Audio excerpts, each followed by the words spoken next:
processes, and allow yourself to really reflect where you stand in the different aspects of the company. That's really the very basics. Sometimes people tend to put down things that they already know how to handle, and that kind of like fooling yourself. But when you're actually putting everything on the floor or everything on the board, then of course it's much easier to later on build a plan knowing that it will take you where you want to go. In my specific situation, it was a little bit more difficult because usually when you do a SWOT, you look at your internal and external constraints, while in my case, some of the constraints were internal in regards to what Phoenix Contact Global poses on me, even though there were, so it's external to Israel, but internal to Phoenix, even before I get to the market. Just to give an example, the organization is going through a digital transformation in its adaptation and implementation of ERP and CRM systems. So until my turn will come somewhere in about 2028, I can't really implement a CRM as I find fit. So that's a kind of internal constraint, but it's external to Phoenix Contact Israel. So those are the kind of things I had to deal with when I build my SWOT and ask all the right questions. And this is the first thing that I did. And starting from that point, I started to really build what I needed to gain. For example, I had to regroup the sales and marketing that was in Israel. I just want to note that basically I came into the position after a previous CEO or previous general manager that was in role for 17 years. So a lot of norms, a lot of practices were very, very hard to break. And I had to really regroup things in order to bring it to the places that I want to bring the people to. Accountabilities has to be defined again, different functions to the different people. And only after finishing those, I could get to where I want to go in regards to the critical success factors. It sounds a little bit obvious to say that my driving critical success factor was increased sales. Everybody wants to increase sales, but my need was a little bit more urgent because the changes that we have made in the country, for example, Phoenix Contact Germany requested that I will switch from external CFO to a local one that we will hire. So we hire a new CFO, two people that took care of the accounting. We hired 3 more marketing people. So that increase in FTEs, in full-time equivalent, forced me to grow very fast in order to deal with the restraints of the EBIT. So getting more sales was a driving critical success factor, which I needed to tackle. When I looked into things, I realized that over the years, one of my growth limitations was that I only sold yearly to 3% new customers, and only 3% of my sales were around new products. So basically 94% of my sales were the same product to the same customers. And I realized that that will not allow me to grow as I expect. And this is why I had to assign goals that are touching those factors. Maybe it would be best if you allow me that we would just switch to the blueprint. As I said before, I found the blueprint as a very efficient tool to put down all my thoughts and my considerations. This is where you look at the SWOT, and you can see, I'm sure that most of you are familiarized with the tool, but it gives a very easy way of looking at the situation. You can apply the accountability and break down the different people with the different tasks and go to the strategic plan. This is where we see that we have the critical success factors as increased sales, entering new markets, improve EBIT, improving organizational culture. And for each of those critical success factors, I can assign different goals. And for every goal, I can also assign different strategies of how to reach the goal. And this is how I started to build and break down all the different tasks that I expected every different person to do. And it brings down the ability to see exactly what I'm trying to accomplish when I run into the different challenges. So if I'm talking about new customers in current segments, it means that I need to develop marketing strategy per segment. I have 5 different segments to which I'm selling. So it's digital media, it's trade shows, it's professional publications. I can also look at a share of wallet, how I sell more products to existing customers. So it's new customers from one hand, and more sales of new products into existing customers from the other hand. And the combination of all of that, of how to launch new products, how to take existing products that were not launched properly and realign them, how to do better prescription with end user and consultants. Every operation like that draws down behind it KPIs that I can give to the people.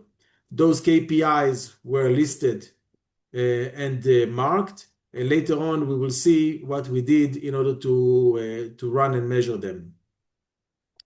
One of the most important. Avner, just 1 second. If you have any questions, you can raise your virtual hand or put it in the chat, just a reminder. So, yeah, go ahead. Sorry. So one of the most important or more important critical success factor was improving organizational culture. We believe that if I go here, that no, that's not what I wanted to do.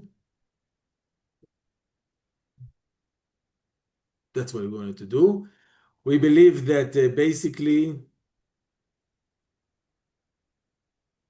the culture is the one that generates our success, and it's something that we have to work on. I don't know why it switched from this view to another, but it doesn't matter. And for that matter, I had to build a strategy or a way or a structure of operation that will allow me to control the most important element that I have in the team, that is time. So I tackled, in regarding to the organizational culture, I tackled the situation of how do I organize better the meetings of the customer, how do I manage better the time of the salespeople. And in order to do that, we built, I did not invent that, of course, we leveraged what we call the 9-box model, where we put all of our customers on a matrix that is looking on how acceptable are we within a customer that exists, and from the other hand, the size of the customer. And basically, we measure where to play, or we measure what would be the right place for every customer. And based on that, we want to manage the salesperson time in the most effective way. Just to give an example, if I have a very big customer where the person that is responsible to approve new products is not so happy with, is not so familiar with Phoenix Contact, we should define where to put him in regards to how many visits we want a salesperson to make.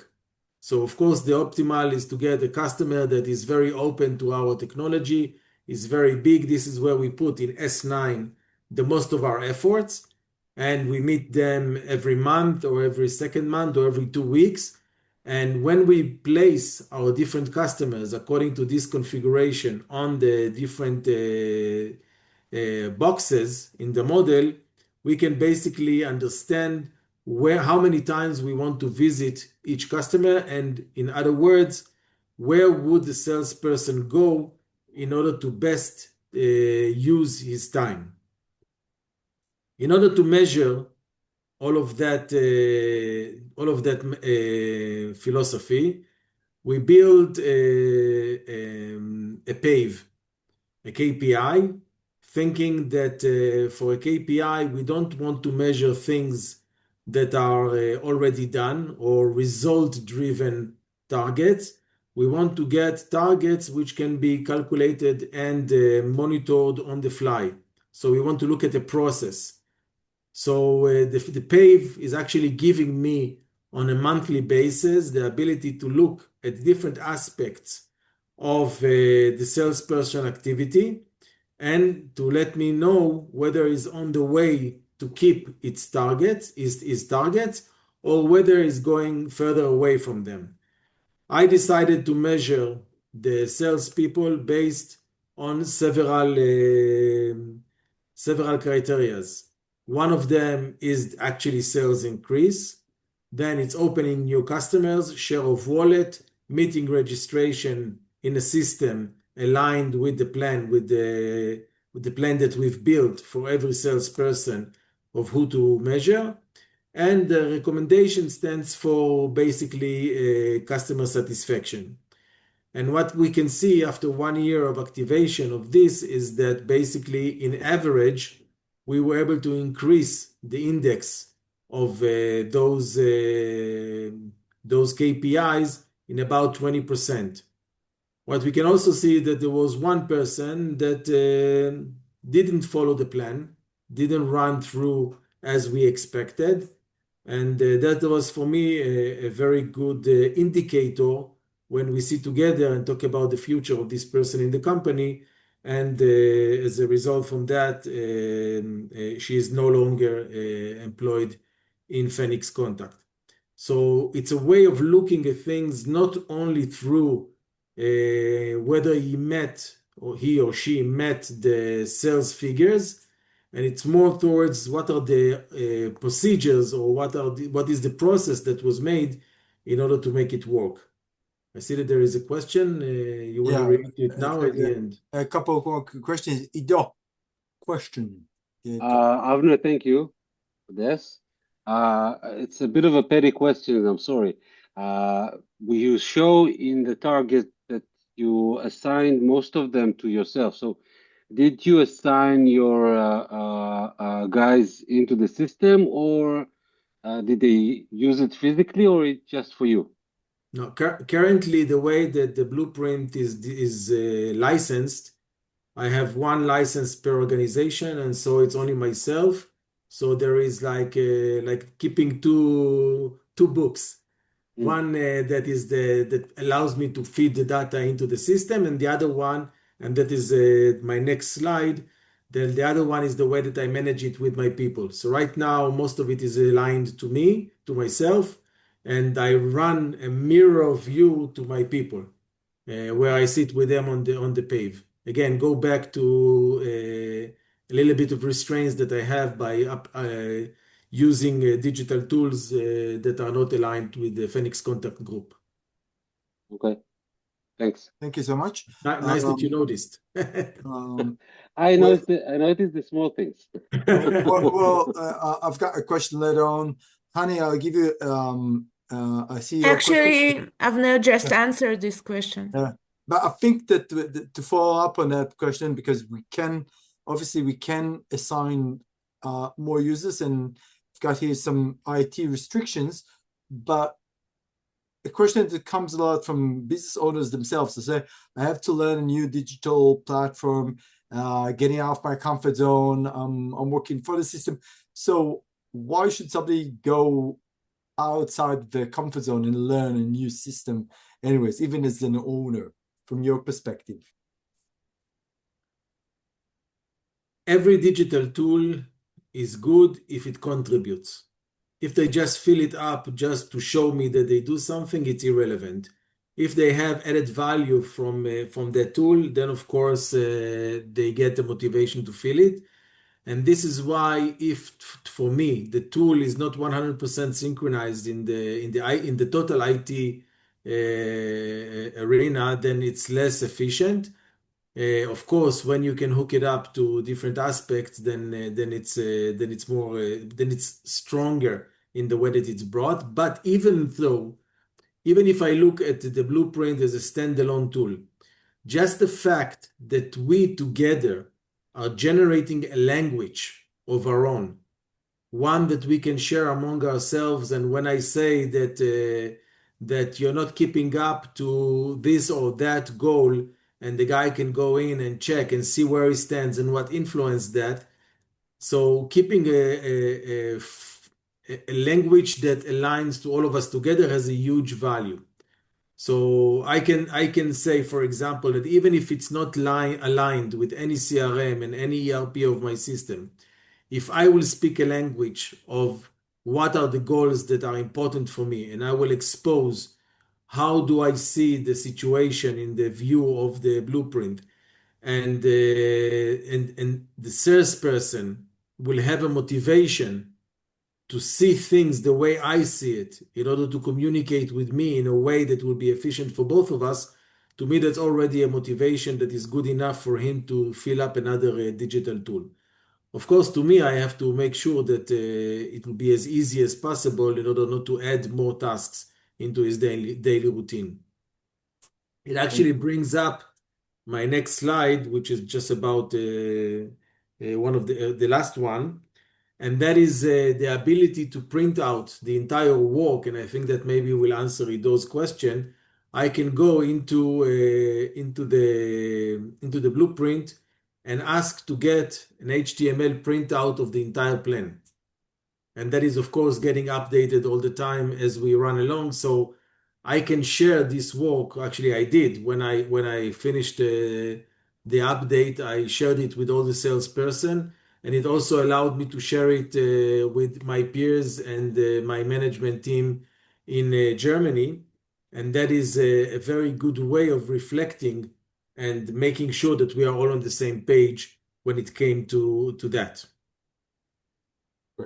Any other questions before you've got put in the chat? Or once again, I want you to emphasize, I mean, again, people, you said you get a lot of value, but still it requires you time and to devote to actually thinking and planning. And a lot of owners are kind of, I would say, evades the issue of look in the mirror. So if you could elaborate, why are you still sticking with the system when you know that it requires resource and time from you to actually update it?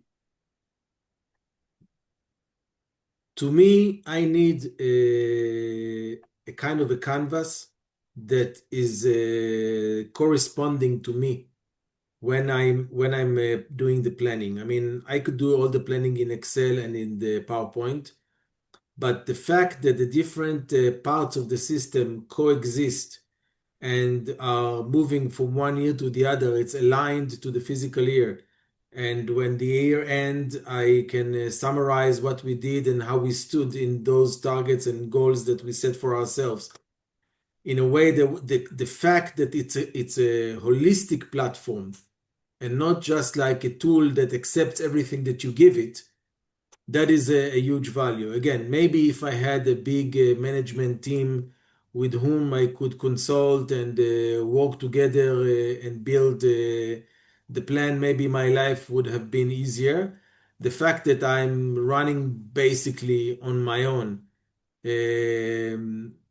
forces me to work with something that gives me a holistic view, not just skipping slides in PowerPoint, but things that are connected to each other. When I set a goal, the goal correlates to a critical success factor. When the critical success factor is set, I have to see how important it is and how does it sit versus my SWOT. What kind of weakness or threat does it answer? And I find that when you hook the things together and not relate to them separately, just running from one slide to the other, it's much more powerful, again, in the way that I look at things, than just building it up and I would say maybe too graphically, to puking it out on an Excel spreadsheet or a PowerPoint. So for me, the benefit of the system is the interconnection between the different aspects of it, and the fact that at the end, when you go from point A to point Z, you can print out a holistic view of where you stand, and you constantly can challenge yourself whether things around you, like war or people going out to reserves or things like that, how does it affect the things that you do? So Phil just asked about the KPI section. Does your people have access to the blueprint or they to update their KPIs regularly?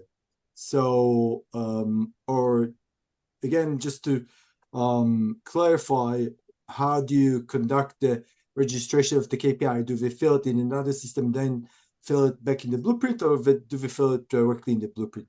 So going back to the restraints, my restraints denied me from giving access to all my salespeople to the blueprint. So we actually projected the KPIs into Excel spreadsheet, and every salesperson has an Excel spreadsheet that is updated every month, and you can see that all the figures that are in the Excel spreadsheet are also appearing in the blueprint. So it's a kind of a labor to copy it, but that's beyond my ability to change. And so yes, the salespeople are constantly updated on where they stand in regards to the goals, even though it's not in the system blueprint that they see it, but in an external system. But what's important is the language. When I talk to them in the sales meeting or in the individual meetings, we talk about what's your PAVE score.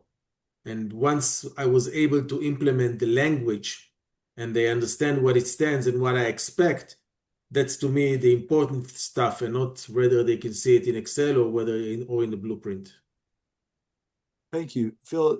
You're welcome to answer in the chat whether it answered your questions. Any other questions? The virtual hand or the chat? I think there's a hand up, right? I just want to. Oh, yeah. To get Avner, maybe just talk a little bit more about the conflict between dynamic environment, things that are changing sometimes drastically, and the need to stay focused and to stay strategic. So how you handle this type of I say need to adjust to the changes on one hand, and to still stick to your strategic plans on the other hand? This question has two sides. First of all, I would say that if your strategic plan relates to the real core of your challenges, and what you're building is touching the needs of your business, then all the external effects that happen, be dramatic as they are, shouldn't steer you away from where you need to go. Maybe, as it happened to me, it gets your targets to be stretched further away. Like I was planning to be at a totally different situation from where I am right now in regards to sales, and the security situation in Israel prevented me from getting there, but still the way that we go, the structure of the plan stays the same. It will only prolong for more time. So first of all, when it's built in a way that really answer the fundamental challenges of your organization, the external situation doesn't necessarily have to move you away. The second aspect of the answer is that you shouldn't be afraid of changing your plan if the situation completely changed around. I mean, a plan at the end of the day is just a good foundation to what you do on a day-to-day basis. And working with a system that is not a PowerPoint that is left in one of your folders, but a living, kicking, changing, dynamic environment like the blueprint, allow you to constantly challenge yourself and to see whether some of your critical success factors has shifted, and you need to change the plan, or whether you have the luxury of maintaining focused on where you want to go, with, of course, the backup of the company from Germany that allowed me to for example, to keep in a lower EBIT in years that were so more difficult. So basically, in short, if you build your plan correctly, and not saying that I did, then even dramatic changes around you that are external shouldn't take you away from your focus. And second, don't be afraid to change if that's really needed. I hope I answered the question. Thank you. Limor. Oh, before she makes an accident with the wheel. Be careful, yeah. Limor, Hi, this is why I'm not writing and I'm asking. So I wanted to ask regarding the process and the blueprint. Which sections of the blueprint did you use? Because you showed you were talking about the SWOT area and the strategic plan and the KPIs. I was wondering if there were other parts of the blueprint that you used at the beginning, or that you use on a daily basis, which you didn't mention. We talk about the year-end result. I can show it here. You have here aspects of the year-end sequence that you do like on periods of time that you want to look at what you've done and redefine what is important for you. So it's not part of, to me, it's not part of the process of building the plan. It's more part of maintaining it and constantly looking whether you're in the right place. Vision is not less relevant to me because it's given. So I think the accountability, the SWOT, the strategic plan, the KPIs, the report, of course, which is minor, and the year-end sequence. Those are the ones that I'm using usually. Thank you. Other questions?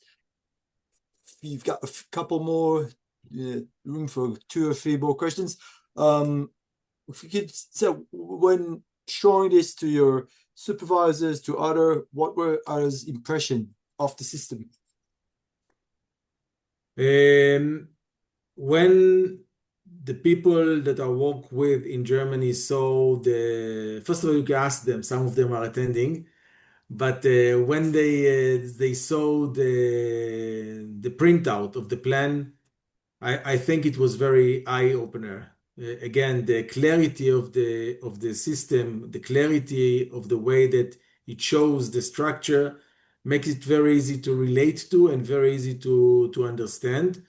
So I got very good positive responses, and I think that the best answer to your question is that they asked me whether they can use it as well. So I think that's the best buy-in for the entire process. Great. Hani? Yes. Avner, I was wondering, during the work with the tool, with the blueprint, did you find that the blueprint fully matched your way of thinking? Or were there situations where something felt missing? And if so, how did you deal with that? Nothing is really perfect. Sometimes you have to take things outside and digest them externally in order to fit into the blueprint. For example, when you look at the financial figures that influence your decisions, the blueprint is not a tool that looks into, at least the way I know it, is not a tool that allows you to do the BI or the analysis of all your financial data. And even if it was, it's not allowed for me to put on the cloud any financial information of Phoenix Contact. So those are the kind of things that I took externally, did it in my own tools, whether it's my local ERP or just Excel. But the results and the outcomes and the conclusions of those things that I did externally was later on brought in form of the decision, like very, very short that I showed my analysis about the new customers, new products, the way that they are brought into my environment, and how the critical success factor were drawn from those results that I came to, those conclusions that I came to as part of my SWOT analysis and goal setting. Okay. Thank you. Ido? Avner, did you get to implement it on other segments of the company or just the sales? Sales and marketing are brought in together into meeting those success factors. When you try to make new customers, it's a sales operation and marketing operation. We didn't put any operational side of it, like the warehouse or things like that, because the level of influence that I have of it is very, very low. At the end of the day, Germany sends me products and I distribute them. So there's not much that I can do in order to improve those things. But talking about organizational culture, that's already, I think, beyond just sales and marketing, that touches a lot of other points as well. Coaching and the time management not only reflects to the sales and marketing people. Thank you. Questions? Final questions? Gary? Yeah. Gary? Yeah, hi. Can you quantify on a very high level how the use of Blueprint, which impact did it have on sales on a very high level? Maybe I missed that. I'm sorry. It's very, for me, this is the graph that shows it. Because at the end of the day, the PAVE represent all the work that is drawn from the critical success factors and the KPIs, and to show that by doing a good follow-up on such a KPI, I was able to increase by 20% in average the adaptation. For me, that's the best return on investment that I could get on that. Within which period of time? That's 1 year. That's 1 year. Of course, always the first year is the easiest to see big changes, but I'm really looking forward to see more increase in adaptation, and as people will follow the plan, I'm sure that the sales will follow. Sales and EBIT, by the way, because they are both related together in those KPIs. Phil just asked, how much time in a month do you commit to entering data and reports? So how much time do you commit to do the strategic management?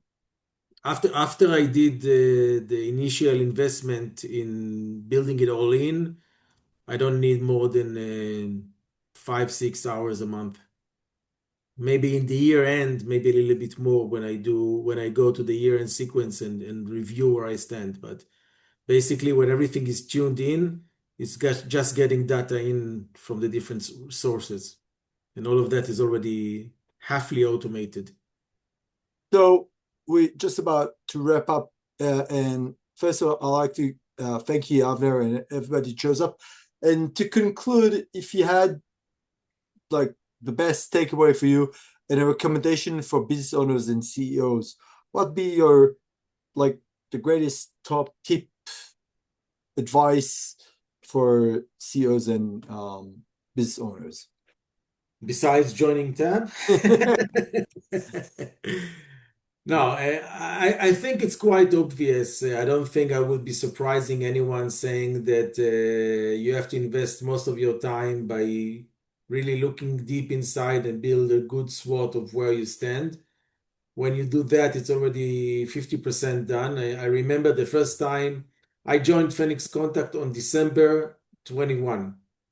And in February 22, it was still Corona time, we were invited to Thailand. Maybe the guys that attend here remember that.